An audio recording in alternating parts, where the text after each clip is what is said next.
I have another question. Energy policy. What would your solution be? Well, one thing, we can abolish the Department of Energy. That's a waste of money. And yeah, I mean, there's a lot of departments. We need to abolish the Council of Economic Advisors. A lot of good they did, right? I mean, we didn't even have them until the Second World War. We went through the entire Industrial Revolution without anybody advising anybody. We had no economists in Washington, and we did really good. But, the solution, look, we have to let the market function, right? I mean, that's what we have to do. We have to lower taxes on the energy industry. Look, I'm involved right now personally. We just had the biggest oil discovery in history in the lower 48 states up in North Dakota, up in the Bakken. I just started a partnership. I'm investing a bunch of my client money in there. It's now the 4th biggest oil exporting state in the country after Alaska, California, and Texas. There's tons of oil down there. We're putting, I'm drilling 9 wells myself. But the key is we just need to get capital. And if we just could lower taxes and lower regulations and let the market function, then we could drill for oil and find alternative energy. But we're not going to do that with all this regulation. And the government, if they would simply get out of the way and let the market function. But the Department of Energy doesn't produce 1 barrel of oil. Just like the Department of Agriculture. Why do we have the Department of Agriculture? Why are we subsidizing farmers not to grow food? Why are we paying farmers to take food? They just had a report a couple days ago that 1 in 6 Americans are going hungry. Well, sure, we're destroying food. We're paying farmers not to grow food and to leave land vacant. What kind of stupid thing is that? Yet the politicians keep voting for these programs because there's a political constituency there.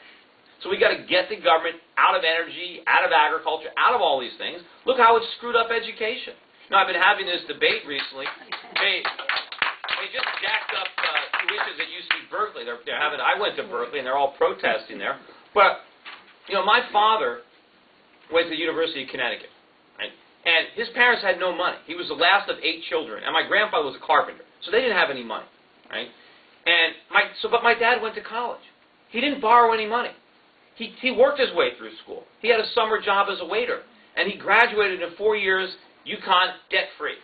Why can't kids do that today? Because the government screwed it all up. Because the government came in and promised everybody student loans.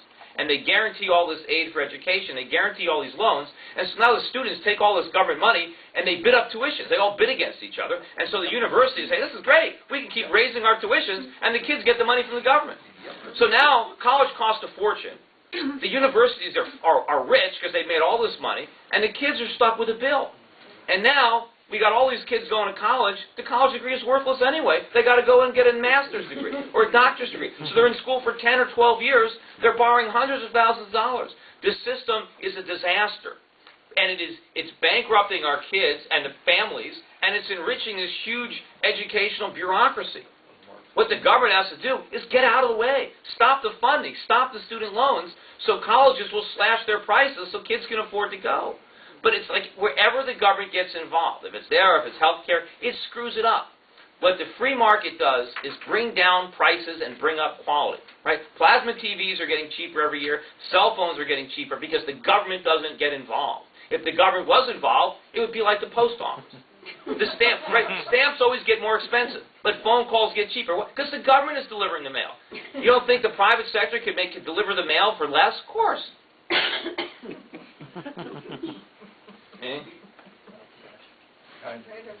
Yeah. 2 questions. First, when you were discussing trade, I think that your question was cap and trade? Yes. Oh, the cap and trade is a disaster. I mean, cap and trade is just environmentalists trying to spread their socialism, and they're trying to label it as cap and trade does nothing to reduce pollution. I mean, it's just a socialist fantasy, and all they're doing is imposing higher taxes on energy use. I mean, it's just going to raise the cost of production. It's going to make us even less competitive than we already are. It shows you the mentality of Washington. They don't understand. This is a real crisis. Yet, what are they doing? Cap and trade, socialized medicine. We can't even afford all the stupid programs that we already have. How are we going to afford these new ones? Right? We are broke. They bankrupted us. Right? We need to be abolishing the programs that already exist, not burdening the economy with new ones. That would be a real stimulus. That would be a real stimulus to the economy, is to get the government to remove all the burdens and all the barriers that it put in its path and let it function. The other question, when did you found your firm? In the 90s? Or? Well, my firm was founded by somebody else in 1980, and I bought it in 1996. Okay. The question is this.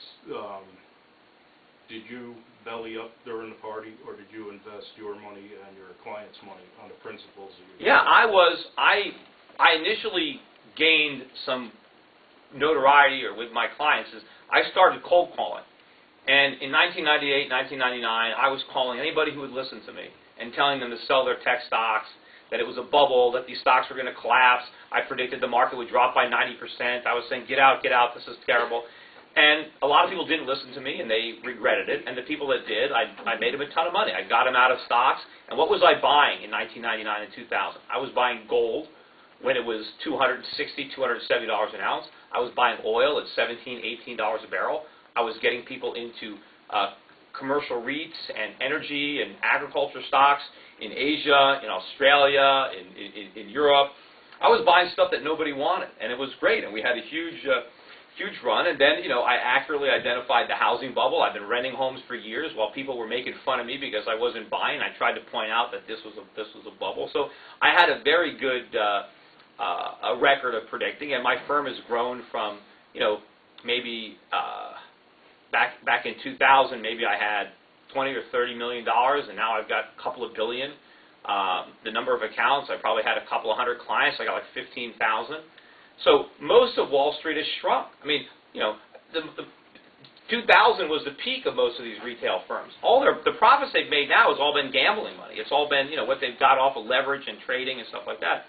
But I've built my firm because I've been correct on my market calls. But the reason I was able to understand what was going to happen in the commodities markets and the currency markets and international stock markets is because I understand how government policy affects economies, how central banks affect exchange rates. And I saw the countries that were doing it better than we were and invested there. And I understood how the monetary policy was going to affect prices of things like gold and oil. And that's why I bought all that stuff.